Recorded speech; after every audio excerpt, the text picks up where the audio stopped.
अस्सलाम वालेकुम नाजरीन, आज मैं आपके लिए कनाडा की परमानेंट रेजिडेंट वीजा के हिसाब से बड़ी जबरदस्त न्यूज लेकर आया हूं और साथ ही एक क्वेश्चन का भी आंसर करता चलूंगा क्योंकि बहुत से व्यूअर्स ये मुझसे पूछते हैं कि बिलाल भाई, क्या सिर्फ जो एक बंदा मेन एप्लीकेंट या प्रिंसिपल एप्लीकेंट होता है, क्या सिर्फ उसी की पढ़ाई को इवेलुएट करवाना होता है, उसी की डिग्रीज को, और खाली उसी ने आईएलटीएस देना होता है, या उसकी बीवी, या अगर बीवी अप्लाई कर रही है तो उसके शोहर ने भी देना होता है? मैं आपको ये भी बताऊंगा।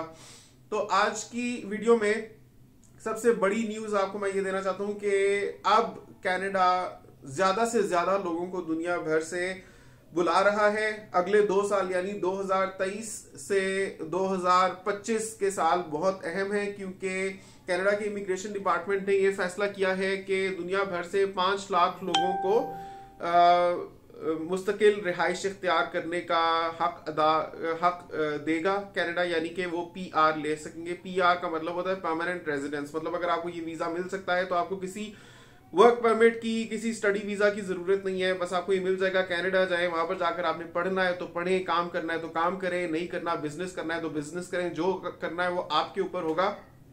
बस आपको एक ग्रीन सिग्नल मिल जाएगा, आ जाएं और यहाँ पर रहें और जो मर्जी करें।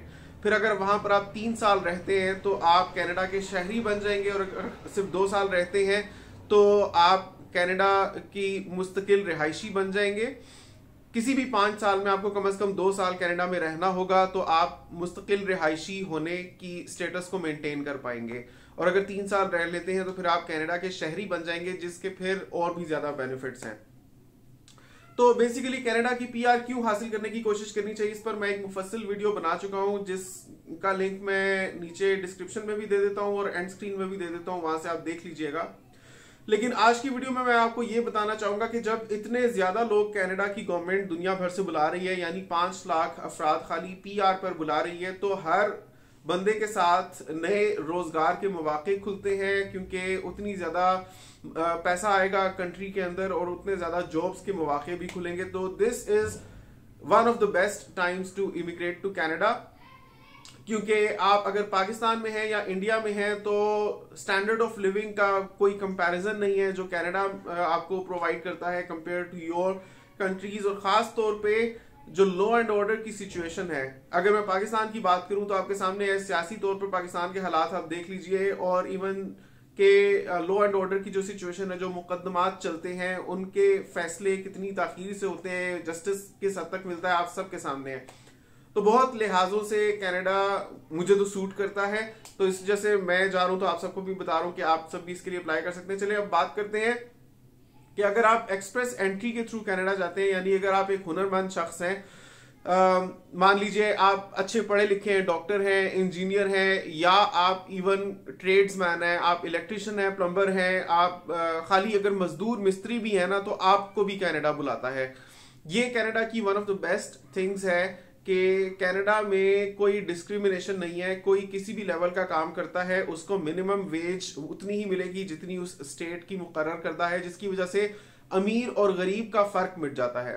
कनाडा एक ऐसा मुल्क है जहां पर लोग ऑडी और फरारी पर खाली पिज्जाज डिलीवर करने आते हैं। मतलब उन्होंने इतनी आलीशान गाड़ियां रख ली होती हैं जिनका पाकिस्तान में रहते हुए हम सोच भी नहीं सकते कि अनलेस कोई बंदा सुपर डुपर अमीर होगा वो जाकर वो गाड़ियां खरीद सकता है। वहां पर एक एवरेज बंदे की दस्तरस में वो गाड़ियां होती हैं। इसी तरह से गैजेट्स हैं, आईफोन 14 प्रो हो या आईपैड हो या मैकबुक एयर हो, कुछ भी हो, आप वहां पर just as an average citizen ले सकते हैं, क्योंकि वहां का सिस्टम ऐसा है कि आपके लिए ये इजी बनाता है।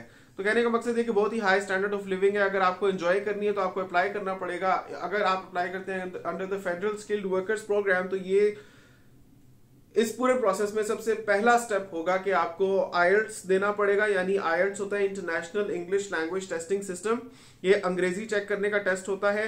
सबसे पहले आपकी वर्क एक्सपीरियंस, एजुकेशन और इंग्लिश या फ्रेंच लैंग्वेज में आपकी कॉम्पिटेंस चेक की जाएगी। ठीक है, अगर ये 3 मिनिमम क्राइटेरिया में आप समझते हैं कि आप किसी हद तक पूरा उतरते हैं, तो फिर चंद और क्राइटेरिया है जिनका जिक्र मैंने एक और वीडियो में किया है। उन सारों के मुताबिक देखा जाता है कि 100 में से आप कितने पॉइंट्स ले सकते हैं। अगर आपके मिनिमम 67 पॉइंट्स होते हैं तो फिर आप एक पूल में आ जाते हैं यानी वो पूल ऐसा होता है जिसमें वो तमाम अफराद शामिल होते हैं जिनके पॉइंट्स 67 से अबव बन रहे होते हैं। फिर उस पूल में से ऐसे लोगों को अप्लाई करने के लिए कनाडा की गवर्नमेंट इनवाइट करती है जिनका कॉम्प्रिहेंसिव रैंकिंग सिस्टम के तहत यानी सीआरएस स्कोर एक सर्टेन लेवल से ज्यादा होता है। मतलब इसमें समझ लें कि इट्स अ 2 स्टेप प्रोसेस। पहले स्टेप में आपको 100 में से 67 पॉइंट्स लेने हैं और जब आप वो ले लेंगे तो फिर आप एक पूल में शामिल हो जाएंगे और फिर उसमें से उनको अप्लाई करने के लिए इनवाइट किया जाएगा जिनका सीआरएस स्कोर एक मिनिमम सीआरएस स्कोर से ऊपर का होगा। वो मिनिमम सीआरएस स्कोर हर साल के तौर पर डिसाइड होता है थ्रू अ ड्रॉ कि इस साल कितना है, इस साल कितना है। आमतौर पर ये 400, 375, 450, 425 इसके इर्द गिर्द होता है। और सीआरएस स्कोर में टोटल पॉइंट्स दिए जाते हैं आउट ऑफ 1200 पॉइंट्स। 1200 में से अगर आपके मिनिमम फर्ज करें कि 380 पॉइंट्स हैं और उस साल के ड्रॉ के मुताबिक मिनिमम 375 से ऊपर वाले लोग अप्लाई कर सकते हैं, तो फिर आपको इनविटेशन आ जाएगी कनाडा की गवर्नमेंट की तरफ से कि आप अप्लाई करें फॉर परमानेंट रेजिडेंस वीजा। तो ये एक कंफ्यूजन थी लोगों को कि बिलाल भाई कभी आप कहते हैं कि 100 में से पॉइंट्स लेने होते हैं, तो कभी आप कहते हैं कि आपको 350 या 400 पॉइंट्स लेने होते हैं, तो ये क्या चक्कर है। तो उसको मैं क्लैरिफाई कर रहा हूं कि ये 2 स्टेप प्रोसेस है। पहले स्टेप में आपको 100 में से मिनिमम 67 पॉइंट्स लेने होते हैं। जब आप वो ले लेते हैं तो आप एक पूल में आ जाते हैं जिसमें अगर आप एक मिनिमम सीआरएस स्कोर से ऊपर के लिए क्वालिफाई करते हैं तो फिर आपको इन्विटेशन आएगी, फिर आप आगे अप्लाई करेंगे।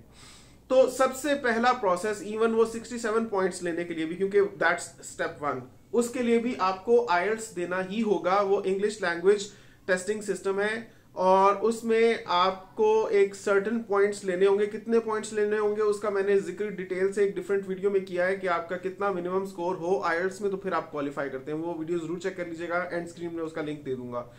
तो पहले आपने अपनी एजुकेशनल इक्विवेलेंस निकलवानी है ताकि ये पता चल सके कि आपने अपने मुल्क में जो डिग्री ली है वो कनाडा में रिकॉग्नाइज की जाती है या नहीं। उसके लिए आप वर्ल्ड एजुकेशन सर्विसेज को अपने, जैसे पाकिस्तान की अगर मैं बात करूं तो एचईसी से यानी हायर एजुकेशन कमीशन से अपनी डिग्रीज को टेस्ट करवा के उन्हीं के एनक्लोज्ड एनवेलप में भिजवाएंगे और वो आपको इवेलुएट करके बताएगा WES कि आपकी डिग्री क्वालिफाई करती है या नहीं करती।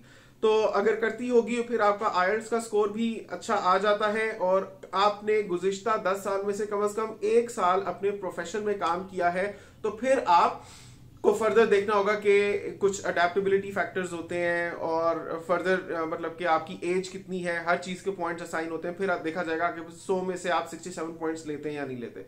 तो ये तीनों चीजें सबसे पहले हैं। तो एक ऐसा बंदा जो इस प्रोसेस में पढ़ना चाहता है उसको नहीं पता कि ये चीज शुरू कहां से होगी और वो फेडरल स्किल्ड वर्कर्स प्रोग्राम के थ्रू अप्लाई करना चाहता है, तो सबसे पहले तो वो कम से कम 1 साल का तजर्बा पूरा करे गुज़िश्ता 10 साल में और फिर अपनी एजुकेशनल इक्विवेलेंस निकलवाए और फिर आईएलटीएस दे। अच्छा, जब आप ये चीजें करके फर्ज करें आपको इनविटेशन आ जाती है कनाडा की गवर्नमेंट की तरफ से अप्लाई करने के लिए और आप अप्लाई करते हैं तो आप प्रिंसिपल एप्लीकेंट बन जाते हैं। फिर आप चाहें तो अकेले भी जा सकते हैं।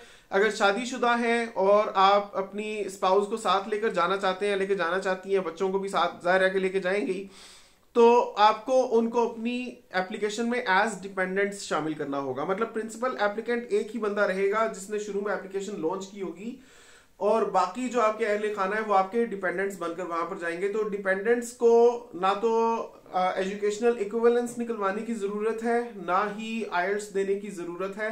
वो और बात है कि जैसे अब मैं अपनी बात करूं तो मैं हूं, मेरी वाइफ हिना है और हमारे 2 बच्चियां हैं जो हमारे साथ जाएंगी।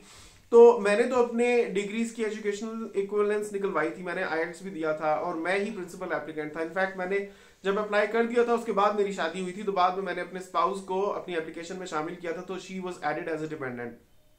तो हिना को ना तो आईएलटीएस देने की जरूरत पड़ी ना ही हिना की डिग्रीज इवेलुएट हुई। वो और बात है कि सिंस हिना ने खुद भी बैचलर्स ऑफ इंजीनियरिंग की हुई है इन कंप्यूटर साइंसेस, तो हिना भी वहां पर जाकर इजीली कोई भी जॉब कर सकती है। तो उसके लिए वैसे ही अच्छा होगा कि even though it was not a requirement of the application कि हम उसकी एजुकेशनल इक्विवेलेंस निकलवाएं, लेकिन हम फिर भी उसकी डिग्रीज की एजुकेशनल इक्विवेलेंस निकलवाएंगे वर्ल्ड एजुकेशन सर्विसेज से, ताकि कनाडा में जब भी हिना अप्लाई करेगी, कहीं पर भी जॉब इंटरव्यू के लिए जाएगी, तो वहां पर वो अपनी डिग्रीज के साथ साथ एजुकेशनल इक्विवेलेंस सर्टिफिकेट भी दिखा सकती है, ताकि रिक्रूटर को ये कंफर्म हो जाएगा कि हाँ इन्होंने जो डिग्रीज ली हैं वो कनाडा में रिकॉग्नाइज की जाती हैं या इन्होंने एक सर्टेन लेवल ऑफ स्किल या एजुकेशन ली हुई है। तो उसकी वजह से हम अपने लेवल पर निकलवाएंगे। हाँ, एप्लीकेशन के हिसाब से वो जरूरी नहीं था कि हम उसकी निकलवाते, ना ही हमने निकलवाई।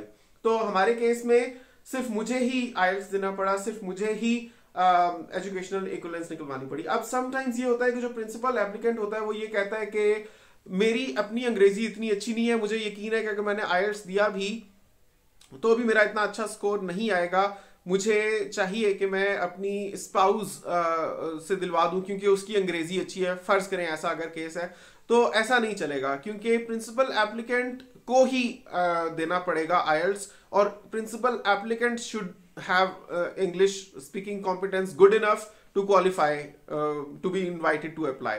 अगर प्रिंसिपल एप्लीकेंट की अपनी अंग्रेजी अच्छी नहीं है तो वो अपने बिहाफ पर अपनी बीवी की अंग्रेजी का सर्टिफिकेट डालकर नहीं भेज सकेगा, अनलेस कि अगर आप शुरू में ही फर्ज करें कि एक जोड़ा शादीशुदा है तो उसमें फिर आपकी बीवी देती है IELTS, तो उसका जो स्कोर होगा वो भी कंट्रीब्यूट करेगा toward the overall calculation of points. बहरहाल मैंने अपने केस में आपको बताया है कि मैंने IELTS दिया, मैंने एजुकेशनल इक्विवेलेंस निकलवाई, हिना को कुछ भी करना नहीं पड़ा and she was just added as a dependent. हाँ, हिना के मेडिकल्स जरूर हुए बिकॉज वो देखते हैं कि जो डिपेंडेंट्स हैं वो भी मेडिकली फिट हैं या नहीं।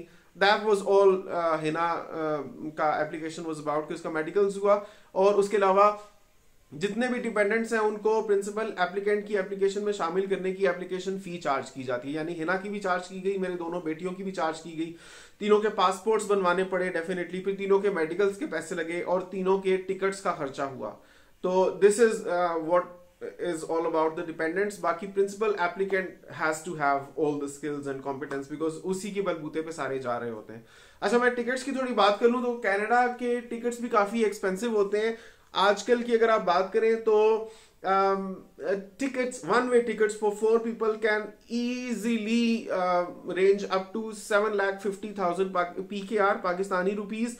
हमारे टिकट्स आए हैं तकरीबन 4,80,000 के, और उसका रीजन ये है कि हम एक ऐसे सीजन में जा रहे हैं, यानी कि जब सर्दियां ही होंगी रिलेटिवली 2023 की, तब हम जा रहे हैं। शुरू के महीनों में तो इतना ज्यादा टिकट नहीं होता, क्योंकि most of the people try to go to Canada at least in April May, जब रिलेटिवली गर्मी आ चुकी होती है और साल का रिलेटिवली स्टार्ट होता है, क्योंकि कंपनीज के पास बजट्स होते हैं, वो रिक्रूटमेंट कर रही होती है, तो ज्यादातर लोग उस वक्त जाना चाहते हैं कि ना तो उनको कनाडा की सर्दी देखनी पड़े और उनके हायर हो जाने के चांसेस ज्यादा हो, तो उनको टिकट फिर बहुत ज्यादा पड़ता है, क्योंकि फिर उसमें कंपटीशन भी बहुत ज्यादा होता है, बहुत से लोग जा रहे होते हैं।